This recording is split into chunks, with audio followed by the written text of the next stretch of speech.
Ternyata Xiaoqi memang seperti dugaanku, bahkan lebih mesum dari yang kubayangkan.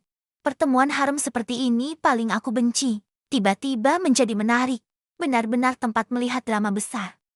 Benar sekali, aku adalah penjelajah waktu. Pernah berpikir membaca pikiran. Adalah jimat pelindung nyawa. Tuhan berikan pada gadis penjelajah waktu sepertiku. Siapa sangka? Yang mulia tiba hari ini, aku memutuskan untuk menguji. Pertama kali aku curiga Xiaoqi mendengar suaraku. Juga saat perjamuan harem. Hari itu adalah ulang tahun selir Agung Gao. Seluruh harem mempersembahkan hadiah mewah. Ibu Suri juga memberi sepasang gyokrui bernilai tinggi. Xiaoqi tentu saja juga datang. Aku sangat bersemangat ingin mendengar gumaman hatinya. Siapa sangka musik terlalu keras. Aku duduk jauh tidak mendengar apapun, jadi aku bosan. Bosan maka aku suka menghitung. 1, 2, 3, 99 selir diam semuanya. Istana teratai seketika sunyi senyap. Aku Nenegram takut sampai otak BTC. Bukan lanjutkan aku menarik napas menakutiku saja. Hanya melihat dia menatap tajam ke arah sini. Adalah seorang selir yang tidak disukai. Setahun aku bertemu kaisar bisa dihitung dengan jari. Aku bahkan curiga dia tidak ingat namaku. Tapi kebetulan setiap kali aku mengeluh selalu ketahuan olehnya. Jubah naga ungu tua Xiaoqi melintas di depan mata. Aku segera bersikap sopan. Mata melihat hidung, hidung melihat hati, aku sudah memikirkan siasat. Xiaoqi baru saja duduk, aku mulai menghitung 1 selir. 2 selir. 3 sebelumnya, selir. Negara tetangga mempersembahkan 10 lebih wanita cantik. Di sini, total 121 selir. Aku menelan kembali kata mengumpat kaisar. Akhirnya melirik dia sekali. Tidak ada reaksi apapun. Benar juga dia adalah raja yang emosinya tidak terlihat. Aku menopang dagu menatapnya dengan penuh kekaguman. Hari ini yang mulia, sangat tampan wajah seperti giok. Mata cerah seperti bintang. Benar-benar pria tampan nomor 1 di dinasti kita. Jika dia benar-benar bisa mendengar. 2 kali sebelumnya, tidak memenggal kepalaku sudah beruntung. Kali ini harus memuji dengan cukup. Dia dengan santai minum arak bersama Ibu Suri. Ada apa dengan kerah baju yang mulia? Terlipat bagaimana para pelayan melayaninya. Mempengaruhi citra bijaksana dan gagah berani. Aku segera menunduk. Manusia pada dasarnya baik. Aku sudah memikirkannya dengan matang. Asalkan manusia. Apalagi orang modern yang berpikiran bebas, terkurung di istana kerajaan. Feodal yang usang ini, bagaimana bisa tidak di dalam hati mencela? Raja bisa kehilangan kepala ingin menghentikan diri mencela. Hanya ada cara mengisi penuh hal lain di otak. Aku membaca dari kitab 3 karakter sampai kitab puisi. Dari kitab puisi N. Analek Konfusius. Tidak berani melihatnya lagi. Sangat sulit sampai waktu perjamuan berakhir. Aku merilekskan pikiran bersiap untuk kabur. Tiba-tiba mendengar suara berwibawa Xiaoqi panggil selir. Sudah 4 tahun kami sepertinya belum pernah memanggilmu. Kemari duduk di samping kami. Sebenarnya aku bereinkarnasi sejak bayi. Di antara gadis-gadis penjelajah waktu. Mungkin termasuk yang nasibnya kurang baik. Ibuku hanya seorang pelayan ranjang yang tidak diperhatikan. Setelah melahirkan, aku baru diangkat menjadi selir. Di kediaman ada 2 kakak perempuan sah yang dimanjakan. Masing-masing dari mereka lebih cantik dariku. Saat pemilihan selir ayah sudah menetapkan pernikahan untuk mereka. Berbalik melemparkan aku ke dalam istana. Aku kan Nenegram cukup menonjol dalam penampilan. Bakat juga tidak luar biasa. Untung ada kakak laki-laki di medan perang. 2 kali kaisar kemenangan baru besar. Mengangkatku menjadi selir tingkat rendah. Bicara sederhana. Baik sebelum atau sesudah masuk istana. Aku adalah orang yang tidak memiliki eksistensi. Ucapan Xiaoqi baru saja membuat lebih dari 100 pasang mata diserentak melihat ke arahku. Aku selir Su. Aku mengabaikan tatapang yang ingin mencabiku dari para selir kesayangan. Yang mulia, membiarkanku duduk di samping Anda. Bagaimana ini aku gugup sekaligus bersemangat. Tidak bisa menahan diriku. Yang mulia selir mengambilkan makanan untuk Anda. Di bawah begitu banyak mata melihatku, seperti ingin menusuk tubuh. Saat Enya semakin harus mendekati Xiaoqi. Dalam hatiku menggumamkan nama hidangan di meja Gio. Sambil mengambilkan makanan untuk Xiaoqi. 2 tahun mendengar keluhan tanpa suara, tidak sia-sia semua hidangan yang disukai Xiaoqi. Tentu saja ekspresi wajahnya cukup gembira. Tampaknya putri keluarga Su ini benar-benar cinta mati pada kami sejak awal. Yang mulia memakan makanan hidanganku senang sekali. Jika bukan karena dia demi berperhatian lalu menggunakan ilmu sihir pada kami. Jika benar demikian, Kami pasti membuat tubuhnya hancur berkeping-keping. Perjamuan baru saja Aku usai. segera Izin sakit. Kaisar brengsek itu baru mendengar suara hatiku. Sudah ingin membunuhku jika membiarkan dia tahu aku tahu. Dia bisa mendengar suara hatiku. Lagi pula, aku juga bisa nge suara hatinya. Bukankah dia akan segera membunuhku untuk persembahan? Untung kemampuan membaca pikirannya mungkin sama sepertiku. Kalau jauh tidak terdengar, maka aku menghindari dia saja. Asalkan aku bersembunyi dengan baik. Setengah tahun atau setahun belum tentu bertemu dengannya. Xianglan berjalan di belakangku. Menghela napas panjang, kenapa di saat seperti ini malah jatuh sakit. Kesempatan bagus seperti ini. Enenegram, cepat jangan berbaring bangun. Istirahat agar sehat kembali. Aku sakit selama setengah bulan. Setengah bulan kemudian, aku berpikir, Xiaoqi pasti sudah melupakanku. Aku juga tidak tahan berbaring lagi.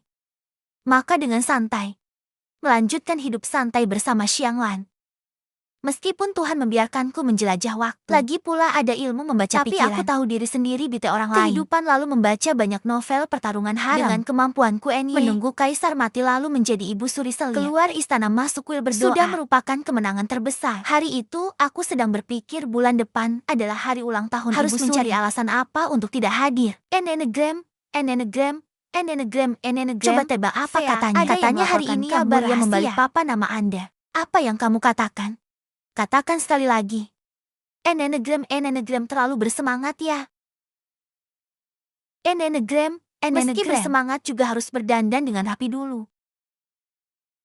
Enenegram, cepat bangun biar pelayan bantu Anda mandi.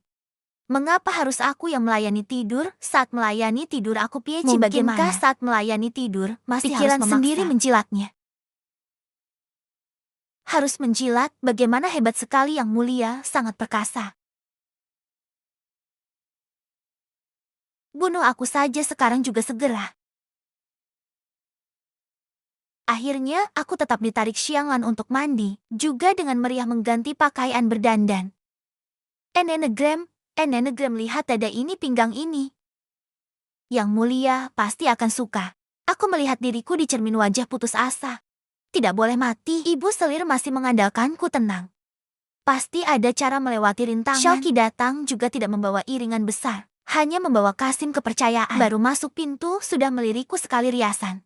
Biasa sekali selera kuno tidak bisa dibedakan. Yang mulia ternyata benar-benar datang. Untung hari ini datang bulan belum sempat dilaporkan sesuai aturan. Pasti harus mematikan lampu bagaimanapun dulu. Harus menyelesaikan masalah ini dulu. Tahu aku sedang datang bulan. Tentu tidak akan menyentuhku. Benar saja kamu marah, dia melirikku sekilas. Suara berat, selir Sudia dengan santai melangkah ke depan meja duduk. Yang mulia selir melayani Anda beristirahat ya. Tidak usah buru-buru, selir Su biasanya membaca buku apa? Aku bertanya-tanya langsung di pikiran. Aku pikir takutnya mencurigai aku punya rencana apa. Aku harus tenang. Melapor yang mulia selir belum Tenenegram membaca buku dengan benar.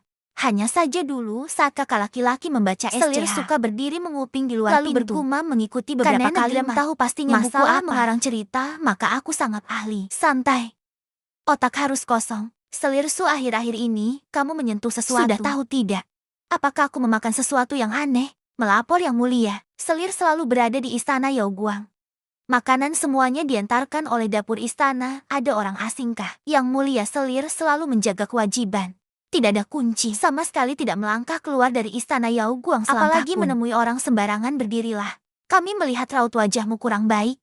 Hari lain kami akan datang lagi ada orang datang. Apakah aku salah bicara sesuatu mengapa? Yang mulia, setelah bertanya langsung jika membiarkan pergi. Istana tahu yang mulia membalik papa namaku. Belum sampai 15 menit harga sudah diri pergi. Ini mau kuaru di mana? Aku mengantar Xiaoqi keluar. Melihat sudah hampir sampai gaun pintu istana. Di tubuh terlalu panjang. Satu langkah tidak melewati ambang pintu. Oleh karena itu, orang tidak boleh sombong. Sekali sombong, mudah terjadi masalah. Masalahku juga terjadi. Tepat pada saat itu, aku tersandung gaun. Maju ke depan satu langkah. Dan Xiaoqi entah mengapa tiba-tiba berbalik badan. Hasilnya dia di atas aku di bawah menempel tanpa jarak. Empuk sekali sialan benar-benar mesum. Yang mulia semua salah selir. Selir tidak seharusnya memakai gaun sepanjang ini. Tidak seharusnya berjalan tanpa melihat jalan. Apakah yang mulia jatuh sakit? Apakah perlu memanggil tabib istana? Xiaoqi memegang cangkir teh. Alisnya bahkan tidak bergerak. Dengan santai meminum seteguk. Dalam hati tidak ada suara sedikit pun. Selir Su sialan apa artinya? Adalah. Lalu kata kaisar brengsek itu terdengar sangat baru. Gawat, gawat, gawat, sekarang baru tahu takut ya. Kami mengira Selir Su makan nyali makan. Berani membuka mulut memaki raja. Pikiranku hanya tersisa dua kata, hancur sudah. Raut wajahnya semakin lama semakin tidak enak kamu dilihat. mati Atau tidak, kami tidak tahu. Jika masih memaki kami seperti Kami ini, segera menyuruh orang memenggal kepalamu. Shoki masih mengatakan, apalagi aku juga tidak mendengar jelas. Pikiranku dihantam dua kata mati sudah bersih total. Kelak kamu mati atau tidak kami tidak tahu. Tapi jika masih berani memprovokasi kami seperti segera menyuruh orang memenggal kepalamu. Terpaksa harus berhenti menyumpah Yang Mulia Selir karena negram sengaja. Selir tidak berani lagi. Mohon Anda meredakan amarah, tidak mau aku menggelengkan kepala seperti mainan rebana. Tidak ingin mati, maka jawab kami. Jadi 2 kali sebelumnya kami tidak salah dengar. Benar saja, kamu sedang merespons kami. Artinya kami berpikir apa kamu juga mendengar. Sejak kapan memulainya? Aku setiap mengucapkan satu kalimat. Wajah Shoki menjadi semakin gelap. Tampaknya Selir Su tahu tidak sedikit rahasia kami. Selir-selir ingatan tidak terlalu baik. Mendengar lalu langsung lupa, benarkah? Baru saja mengatakan hanya mendengar kakak laki-laki membaca buku. Lalu hafal kitab puisi Annales Confucius. Membunuh orang juga hanya kepala jatuh ke tanah. Aku merasa diriku hampir tidak tahan lagi. Tapi Selir Su menyembunyikan rahasia selama 2 tahun. Pasti juga orang pintar Selir mengerti sekarang. Aku mengangguk cepat, Anda salah dengar. Aku tidak mengatakan apa-apa. Shoki lagi, ingin aku membantunya menghadapi Perdana Menteri Gao antara Ibu mati Suri sekarang dan mati nanti. Aku tetap memilih mati nanti. Maka aku menjadi Selir kesayangan di sampingnya. Disukai sendirian selama naik sebulan. 8 tingkat dalam sebulan itu. Shoki setiap hari setelah rapat istana langsung ke istana sepanjang hari di sampingku. Tentu saja itu hanya di luar. Kenyataannya adalah dia mengeluh suara hatiku terlalu bising. Artinya terlalu banyak pikiran. Masuk istana Yao Guang langsung ke istana samping. Jangan salah paham, aku tidak tidur dengannya. Sebenarnya aku sudah lama tahu. Dia sama sekali tidak tertarik nafsu wanita harem 100 lebih Selir. Tidak ada satupun yang masuk ke matanya. Dia hanya mesin kerja tanpa perasaan. Sebulan ini aku sangat tahu diri, tidak melangkah keluar pintu. Setiap Selir ada yang datang mencari masalah, aku langsung dengan lemah menjawab sembarang. Kemarin melayani Yang Mulia terlalu lelah. Selir hari lain datanglah lagi. Xianglan mengatakan seluruh harem membenciku sampai ke tulang, khususnya Selir Agung Gao. Aku beberapa kali marah di istana teratai. Dia pasti akan menguliti dan mencabut tulangku. Siluman rubah ini mengingat saat baru masuk istana. Beberapa tamparan yang dia berikan padaku masa depan benar-benar mengkhawatirkan. Sebulan ini 2 kakak perempuan sah bahkan menyuruh Nenek Grammy ingin masuk istana untuk mengakui kerabat. Untuk apa berkunjung? Dulu mereka selalu menindasku, tapi bulan ini adalah bulan yang paling santai. Dalam 2 kehidupan pribadiku. Kain sutra dan makanan mewah yang sangat berlebih. Pantas saja banyak orang mempertaruhkan nyawa untuk naik ke atas. Baginda melirik ke sekeliling. Beberapa menteri tua tidak berani melihat lagi. Dia pura-pura tidak melihat dan memotong sepotong daging untukku. Lalu tersenyum lembut menyeka sudut mulutku. Sangat mesra dan intim. Mesra apanya? Membuat merinding saja. Coba kalau berani jatuhkan wajahnya itu. Sangat lembut. Tapi di dalam hatinya memperingatkan dengan dingin. Apakah Baginda harus berakting seperti ini? Aku melihat ayahku, orang yang paling gengsi di dunia. Wajahnya sudah merah padam. Apakah kamu masih peduli dengan apa yang dia pikirkan? Tidak peduli. Tidak peduli. Tapi Baginda sudah berjanji akan mengatur segalanya dengan baik untuk Selir ibuku. Kata-kata kaisar tidak boleh main-main. Baginda, Selir ini menuangkan arak dan menuangkan secangkir untuk Tiukai. Tiukai meminumnya. Tanpa sengaja melirik pemuda tampan yang duduk di sudut. Hatiku seperti berdebar kencang. Cinta pertamaku. Apa itu cinta pertama? Tiukai bertanya dalam hati. Tidak ada apa-apa. Aku sudah berkorban sebesar ini. Baginda seharusnya mengabulkan satu permohonan lagi untukku. Tan-tan, jangan tuman dan melunjak lagi. Aku tersenyum manis bersandar di pelukan Tiukai. Ciukai juga tersenyum lembut memelukku. Perasaan ini seperti daun hijau yang menyampaikan persis seperti dunia fantasi. Dunia fantasi apa itu? Bukan apa-apa. Setelah pulang nanti, aku akan membuat perhitungan dengan mencubit pinggangku dengan lembut. Sekarang pergilah provokasi Chong Lin Shung. Ciao Chong Lin Shung.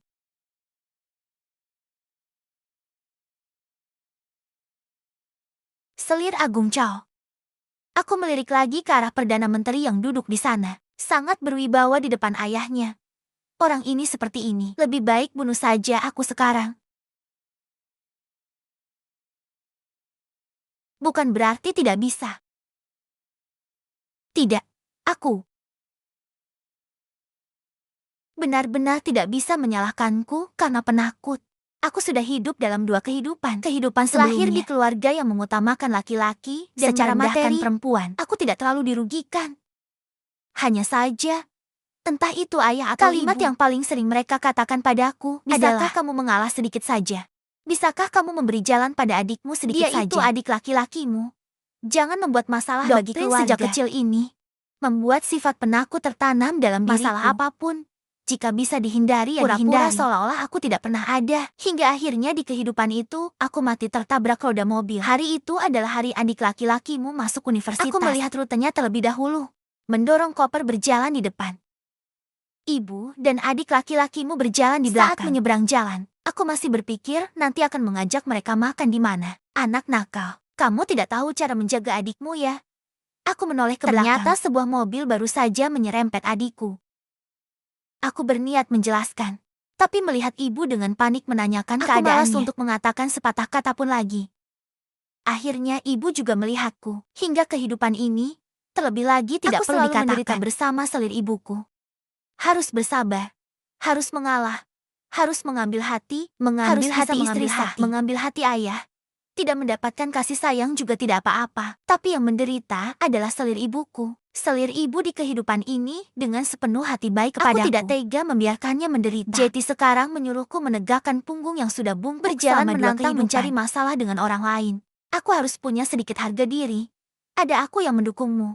Aku menegakkan punggung memegang cawan arak. Melenggokkan pinggang menunjukkan aura selir licik. Kakak minum arak sendirian bukankah sangat membosankan? Perjamuan pria dan wanita dipisah, tapi tetap bisa saling melihat. Wanita rendah yang lancang. Aku terkejut. Saat ini baru menyadari bahwa itu adalah suara hati orang lain tidak memamakimu. Untuk apa kamu marah? Apakah kakak semarah itu?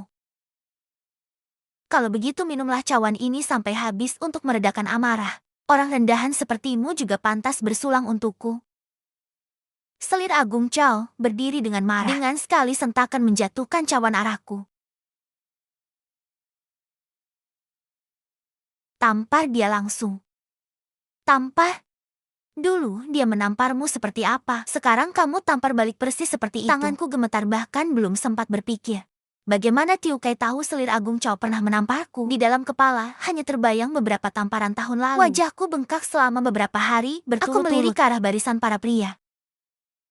Perdana Menteri Cao sudah melihat ke sini. Ketantan, tampar dia untukku. Aku mengertakkan gigi dan memejamkan mata. Tidak ada yang menyangka aku benar-benar berani menampar Chong Lin Shung. Suasana langsung menjadi kacau. Ketantan, apakah aku memberimu makan kurang kenyang?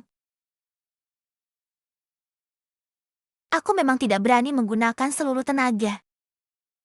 Tampar lagi. Ketantan.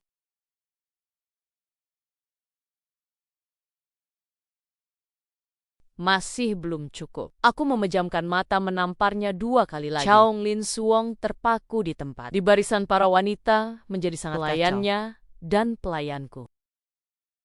Hampir saja saling serang. Di barisan para pria juga ada beberapa orang yang bergegas datang. Anak durhaka. Dia sudah lama berada di lingkungan tanpa bicara pun sudah membawa apalagi kali ini membentak dengan sangat keras. Membuatku takut hingga mundur 2 Tangan langkah. Yang baru saja menampar orang gemetar tak terkendali.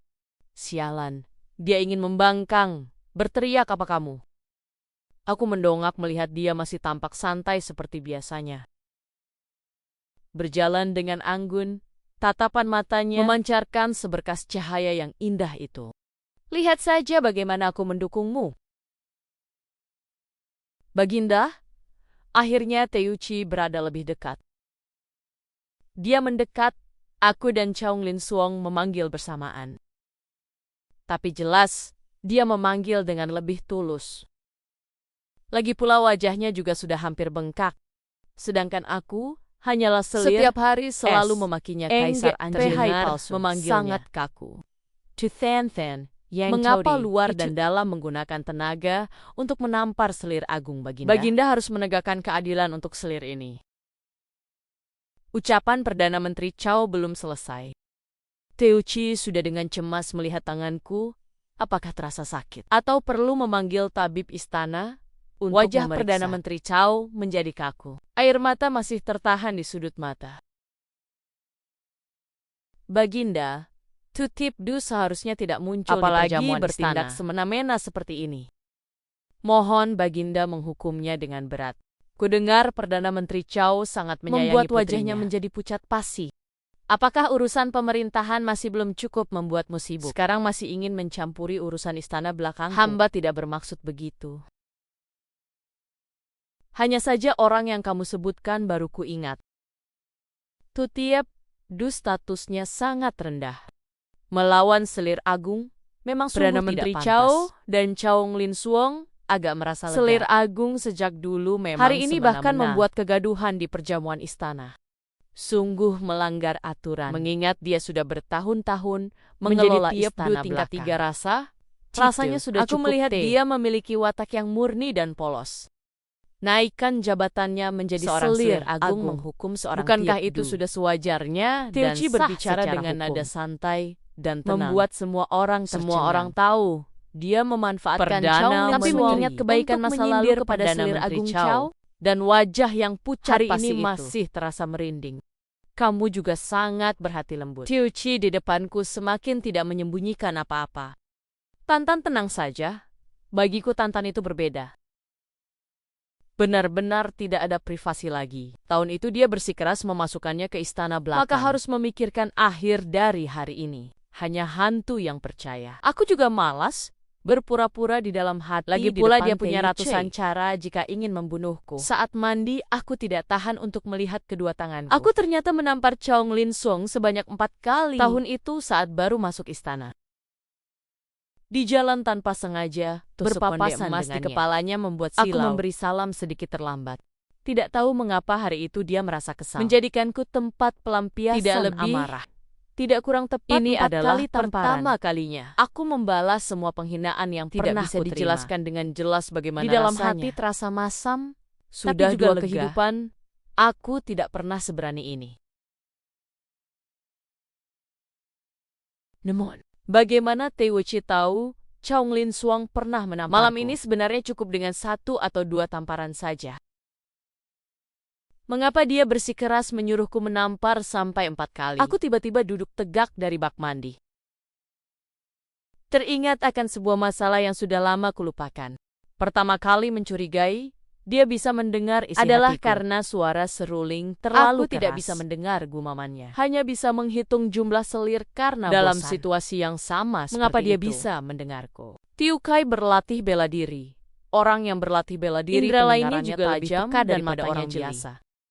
Oleh karena itu, Baginda, aku lapar dan ingin makan bola ketan manis. Melihat kasir di samping Teuci membawa semangkuk bola ketan manis, aku langsung membenamkan kepala ke dalam selimut. Jadi Tiukai pergi ke pavilion sebelah, bukan karena menganggapku tidak ingin aku mendengar isi hatinya. Pantas saja selama sebulan ini, semua keluh kesah di dalam hatiku. Entah terdengar atau tidak, semuanya berikan saja aku secangkir arak beracun. Untuk apa hidup seperti ini lagi? Tidak tahu. Apakah ini hanya ilusi? Aku sepertinya mendengar Tiukai tertawa lebar. Sama sekali tidak menjaga wibawa. Baginda, kakiku sedang sakit. Seketika ada orang yang membawakan 1 set perhiasan. Baginda, aku merasa teh yang disajikan agak pekat. Sesaat kemudian ada orang mengantarkan 2 toples teh baru ke pavilion Baginda.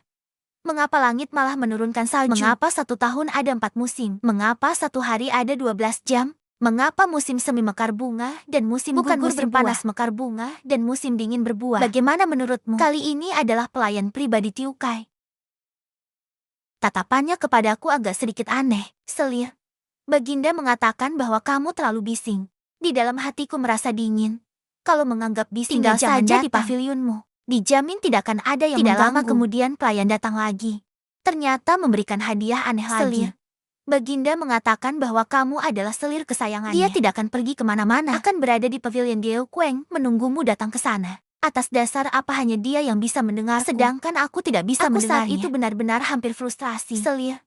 Baginda mengatakan jika kamu tidak datang. Dia adalah orang yang tidak bisa mengendalikan diri. Tahu jelas maksud ucapan tidak bisa mengendalikan diri. Tapi melihat wajah yang ramah itu. Wajahku tetap menjadi merah merona. Tidak peduli seberapa kacaunya aku membuat ulah. Tiukai tetap setiap hari datang ke pavilion Diaoqueng. Aku tetap tidak melangkahkan kaki keluar dari pintu. Rencana untuk menghadapi Perdana Menteri Chao sudah sampai di tahap hari mana? Itu pelayan membawakan sepasang pakaian. Selir. Baginda mengatakan akan terus mendukungmu. Aku melihat pakaian itu dengan mata berbinar. Apakah ini berarti ingin membawaku keluar istana? Mulai sekarang, aku tidak akan memaki Tiukai Kaisar Anjing lagi. Sungguh.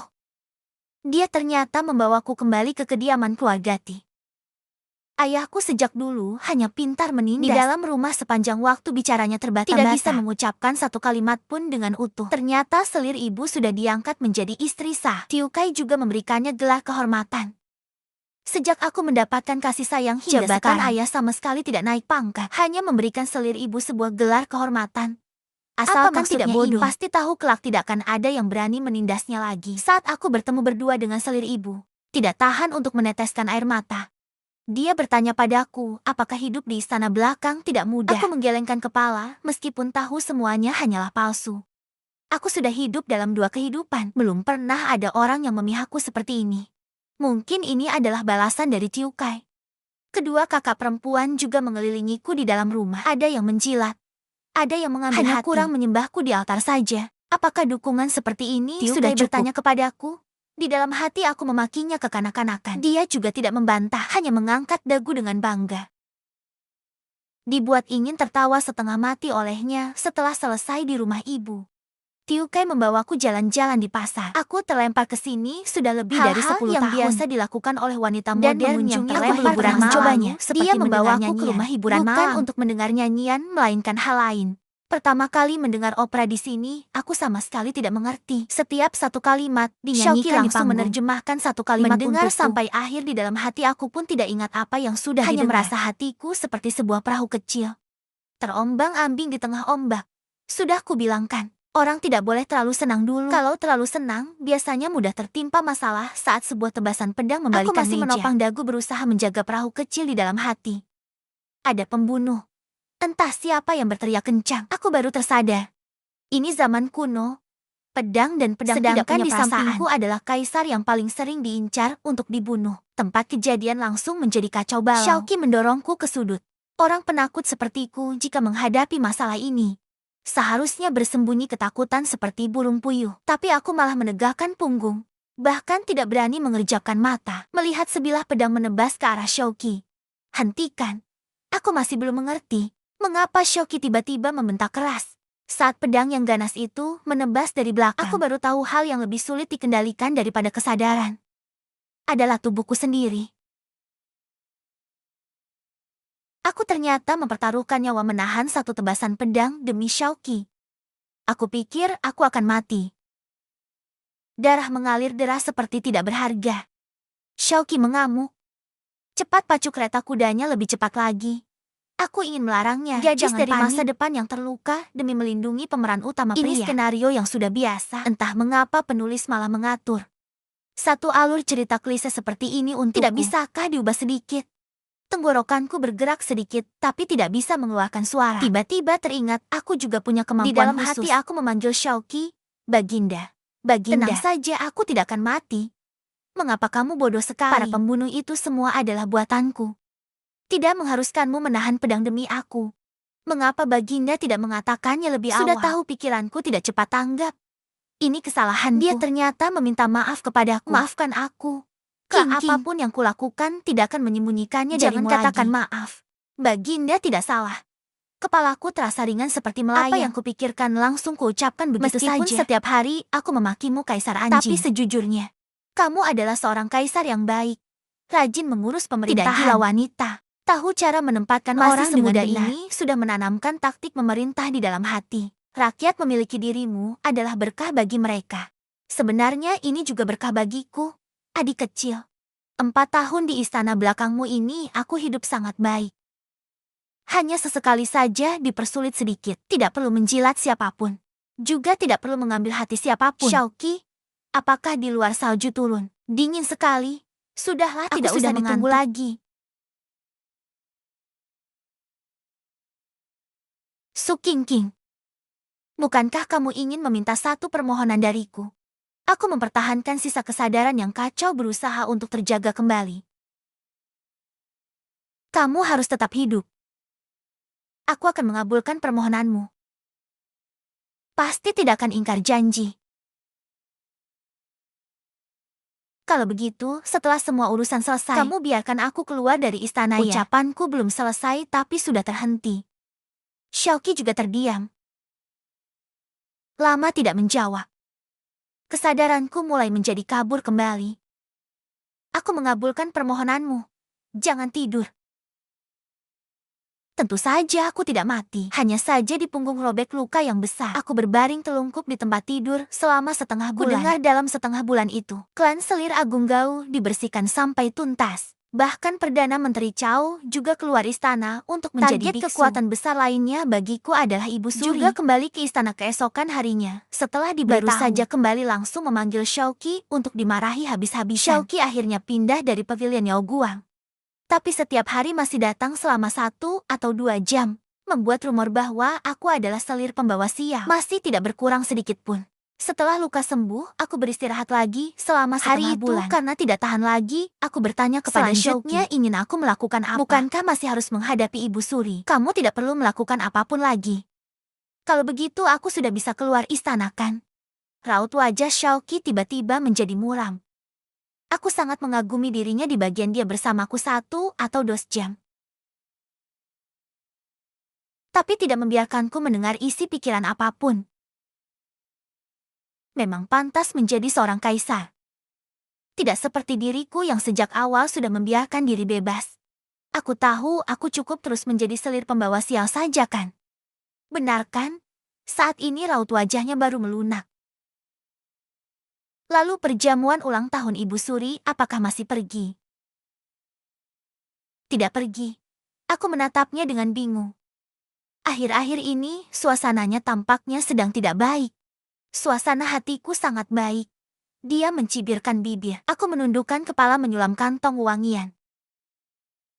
Keahlian menyulamku dulu pernah dipaksa berlatih oleh selir ibuku, bahkan lebih indah daripada tulisan tangan.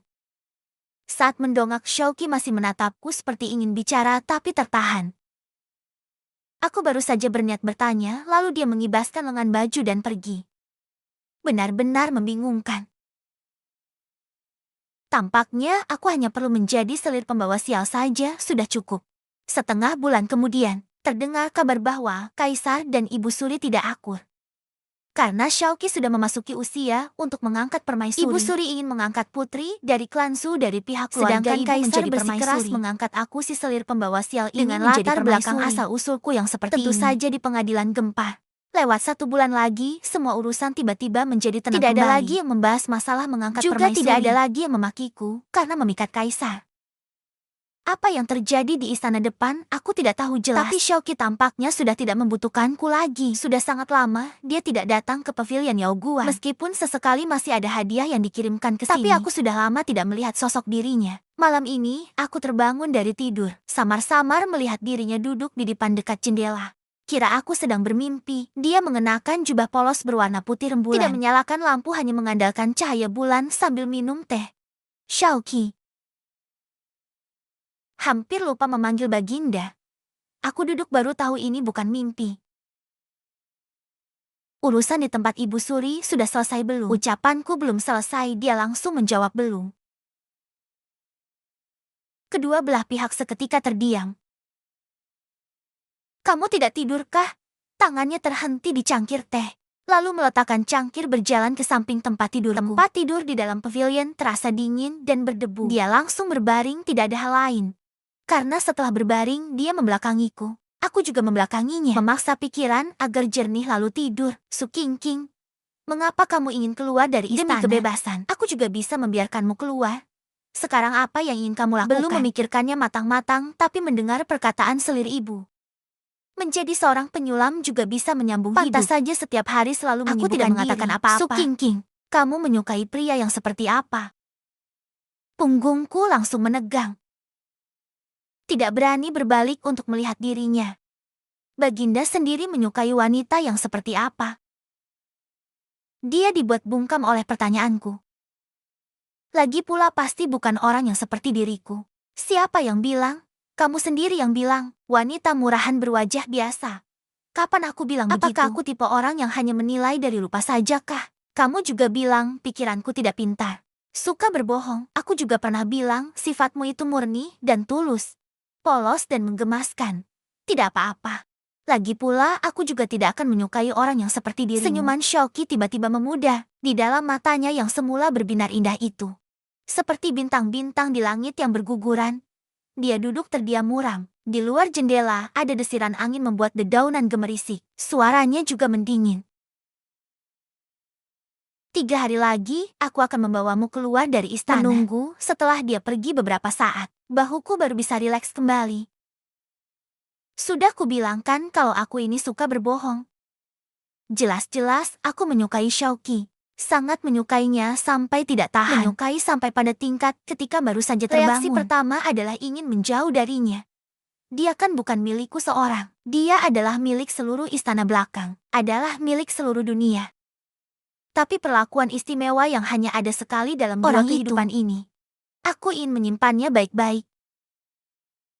Asalkan aku pergi dari sini. Asalkan aku tidak menyaksikannya dengan mata kepala sendiri. Maka dia selamanya tetap menjadi orang yang hanya memperlakukanku secara istimewa. Hanya memanjakan aku seorang diri. Menjadi sandaran untukku. Bukankah hal seperti itu sangat baik? Keesokan harinya dari pihak Xiaoqi mengirimkan kiriman hadiah yang tak dan barang pajangan. Berbagai macam lukisan. Barang yang terpikirkan maupun yang tidak terpikirkan semuanya dikirimkan ke sini. Aku melihat dia sengaja mempersulitku. Sudah tahu barang-barang ini tidak bisa kubawa pergi. Dibawa pergi juga tidak bisa ditukar dengan uang. Malah dibagi menjadi beberapa gelombang setiap kali memenuhi pelayan baru saja selesai merapikannya. Satu ruangan barang lagi dikirimkan ke sini. Aku ingin keluar untuk memetik sedikit. Melihat semua orang sangat sibuk, Jetty tidak memanggil siapapun keluar dari pavilion Yaoguang. Lagi pula seluruh istana tahu tidak ada yang berani mempersulitku. Sedang di tengah musim gugur yang indah. Baru saja keluar tidak jauh dari pavilion Yaoguang. Sudah melihat 2 pohon mawar yang bermekaran. Kemarin Xiaoqi menyuruhku bersiap untuk keluar dari istana. Sebenarnya tidak juga. Aku ingin menyulam sebuah kantong wewangian untuknya. Tapi selalu merasa tidak puas. Menyulam berulang kali beberapa buah baru, ada satu yang lumayan bisa diterima. Hari ini, memetik sedikit bunga mawar tiang masih sempat diselesaikan sebelum meninggalkan istana. Hanya dalam waktu sekejap yang singkat itu, tidak tahu siapa yang tiba-tiba membekap mulut dan aroma wewangian yang aneh menusuk ke dalam hidung. Kesadaranku langsung lenyap seketika. Beraninya kamu, terang-terangan di bawah pengawasanku. Apa yang tidak berani? Xiaoqi, Ibu Suri sudah mengatakan selir pembawa sial itu yang mengacaukan pemerintahan. Bahkan langit pun tidak rela makanya menjemput dirinya pergi. Apa hubungannya dengan Ibu Suri? Tidak masuk akal. Jika Baginda masih memikirkan hubungan ibu dan anak, Ibu Suri bisa hidup tenang sedikit. Dia sewajarnya akan kembali ke tempat asalnya. Kepung istana Buki untukku. Siap aku menerima perintah keras untuk tersadar kembali. Tapi di depan mata hanya ada warna hitam pekat, tangan dan kaki seluruh tubuh tidak punya tenaga lagi. Tenggorokan seperti tersendak asap, tidak bisa mengeluarkan suara. Tapi tidak apa-apa. Aku masih punya kemampuan khusus. Xiaoqi, jangan sia-siakan tenaga lagi. Aku di sini. Aku berteriak di dalam hati. Ibu Suri, meskipun bukan ibu kandungmu sendiri, tapi membesarkanmu dengan tangan sendiri hingga dewasa. Pernahkah membiarkanmu merasa dirugikan sedikit pun? Tahun-tahun ini, Klansu membantumu memperkokoh tahta kaisar. Tidak berjasa pun juga ada kerja keras. Hanya menerima satu putri Klansu ke dalam istana, memangnya kenapa? Suara Xiaoqi sangat dingin sampai-sampai aku belum pernah mencabut nyawa satu orang pun dari Klansu. Hanya mengasingkan seluruh klan sudah merupakan bentuk menghormati Ibu Suri. Ibu Suri ingin membawa putri dari menteri yang bersalah ke dalam istana. Sebenarnya rencana apa yang sedang diatur? Kamu sendiri yang paling tahu di dalam hati. Kalau begitu Ibu Suri juga tidak bisa mengembalikan selir pembawa sial itu secara utuh. Bukankah aku sedang berada di sini, Kak? Shauki, kamu tidak mendengarnya, Kak? Ku dengar semalam Baginda demi dirinya sampai menghancurkan seluruh aula depan, membalikan seluruh ibu kota. Semua barang bukti berharga diserahkan ke sana. Tindakan aneh yang tidak biasa seperti ini, Ibu Suri harus menyelidikinya sampai jelas. Melihat dia sebenarnya menggunakan sihir apa? Memikat Baginda. Rumor tanpa dasar. Aku mendengar suara hati dirinya. Bicaralah Su Qingqing, di sini. Ketika Shauki menggendongku keluar, wajah Ibu Suri pucat pasi seperti melihat monster. Tangannya gemetar menunjuk ke arahku. Aku menoleh ke belakang. Dia menyembunyikanku di bawah tempat tidurnya sendiri. Ibu Suri diganggu oleh roh jahat hingga pikirannya tidak tenang. Mulai hari ini, pergi ke kuil Huang Jiao Shauki untuk beristirahat tenang. Langsung kembali ke pavilion Yao Guang. Di dalam pavilion seperti baru saja dirampok. Barang-barang kiriman hadiah bahkan belum selesai dirapikan. Aku baru perlahan-lahan mendapatkan tenagaku kembali. Tenggorokan juga sudah lega. Dia tidak mengucapkan sepatah kata pun. Mulut terdiam. Di dalam hati juga tenang seperti air. Hanya diam-diam mengganti obat untukku. Aku juga tidak tahu harus bicara apa. Hanya bisa meminta maaf dalam hati. Sudah merepotkanmu lagi. Dia tiba-tiba mengibaskan kotak obat hingga terjatuh. Masih mau pergi lagi tidak? Kalau mau pergi ya pergi lebih cepat sana. Setelah bicara langsung pergi begitu saja. Memungut kembali kotak obatnya. Benar-benar penguasa kejam yang sifatnya semua urusan tetap sesuai dengan rencana lama. Keesokan harinya, aku menyelesaikan kantong meletakkannya di atas meja tempat dia biasa duduk. Di atasnya menyulam sebuah huruf Qi. Benda ini dikirimkan ke tempatnya, pasti akan terlihat olehnya. Sore harinya, pelayan istana utama mengirimkan barang adalah selembar uang kertas perak. Xianglan baru saja membantuku merapikan barang bawaan. Sambil diam-diam menyeka air mata. Tapi dia juga tahu. Kasih sayang yang kuterima ini sebenarnya hanya hari ketiga langit menurunkan hujan. Angin utara berembus melalui koridor. Aku mengenakan pakaian panjang berwarna hitam jernih. Tidak membawa siapapun. Aku menolak saran untuk membawa Xianglan pergi bersama. Jadi hanya ada aku seorang diri. Jalan yang panjang hanya menyisakan suara angin. Ternyata saat hati sudah tertutup. Meski memiliki kemampuan membaca pikiran yang hebat, juga tidak akan bisa mengetahui sedikit pun isi hati orang lain. Shauki membawaku ke gerbang Sizhimon. Dia pasti sudah mengaturnya terlebih dahulu. Tidak ada pengawal yang berjaga. Di luar gerbang sudah ada kereta kuda yang menunggu. Baginda, akhir kata bukankah kamu harus mengucapkan sesuatu? Shauki, aku memandang wajahnya sambil tersenyum. Tapi dia membuang muka ke arah lain. Di dalam hati, aku mengucapkan satu kalimat lagi. Kalau begitu aku pergi dulu ya. Setelah naik kereta, tanganku masih gemetar karena dingin. Aku mendongak dan jendela lebar-lebar. Shauki berdiri di bawah gerbang istana yang megah. Dia juga sedang menatapku kembali. Di tengah rintik hujan, tatapan matanya yang dingin tetap terlihat tajam dan menawan. Ada satu kalimat pujian yang tulus dari lubuk hatiku. Dia benar-benar sangat tampan. Di tengah kabut hujan yang sama, dia tampak seperti orang yang keluar dari dalam lukisan. Sepasang mata hitamnya yang dalam menatapku diam untuk sesaat. Lalu dia membalikan badan. Aku pun menarik kembali pandanganku dan menutup jendela. Cahaya perlahan meredup dan sekeliling menjadi sunyi. Aku menajamkan telinga, ingin mendengar suara langkah kakinya. Hanya perlu mendengar dia pergi, maka aku akan pergi. Tapi setelah menunggu lama, tidak ada suara sebagai gantinya. Sebuah suara yang di dalam lubuk hatiku yang paling dalam. Kakiku sudah tidak kuat lagi, benar-benar tidak kuat berjalan. Kelak, aku akan selalu mengingat hari itu. Itu adalah hari paling penting dalam hidupku. Aku duduk sendirian di dalam kereta yang remang-remang. Dua kaisar yang angkuh membuka hati mereka padaku. Aku tahu kamu berasal dari dunia lain. Aku tahu apa yang kamu cari. Satu kehidupan, satu cinta untuk kita berdua. Aku tahu dengan posisiku, aku tidak boleh memiliki perasaan pribadi. Aku harus menempatkan dunia di dalam hatiku. Awalnya hanya untuk menyeimbangkan politik istana dan meneruskan garis keturunan. Tapi aku juga manusia biasa dari darah dan daging. Aku punya perasaan dan tahu bagaimana mencintai. Su Qingqing, hatiku sudah berpaling padamu. Air mataku langsung menetes. Aku ingin menjadikanmu permaisuri. Ini bukan sandiwara, melainkan tulus dari lubuk hatiku yang terdalam. Bisakah kamu tetap di sisiku? Di luar jendela, hujan semakin deras, memukul dinding kereta bertubi-tubi. Aku akan menghormatimu dan melindungimu dan mendukungmu seumur hidup. Titah raja bukanlah lelucon. Aku tidak tahu apa yang ada di pikiranku. Mungkin sama seperti mataku. Terus menjatuhkan hujan tanpa henti. Nona, apakah kita sudah bisa pergi? Aku mendorong jendela kereta terbuka lagi. Shoki masih dalam posisi yang sama seperti tadi, membelakangiku seolah bersiap untuk pergi. Tapi sebenarnya tidak bergerak sama sekali. Punggung tegaknya hampir kabur, memudar di tengah hujan yang semakin lebat. Nona, hujan semakin lebat. Aku menutup jendela dan mendorong pintu kereta. Turun dari kereta. Hampir tepat saat kakiku menyentuh tanah, Shoki berbalik. Di dasar mata gelapnya, secercah cahaya aneh menyala. Dia menerobos derasnya hujan, melangkah ke arahku dan memelukku erat. Aku melingkarkan lenganku di lehernya.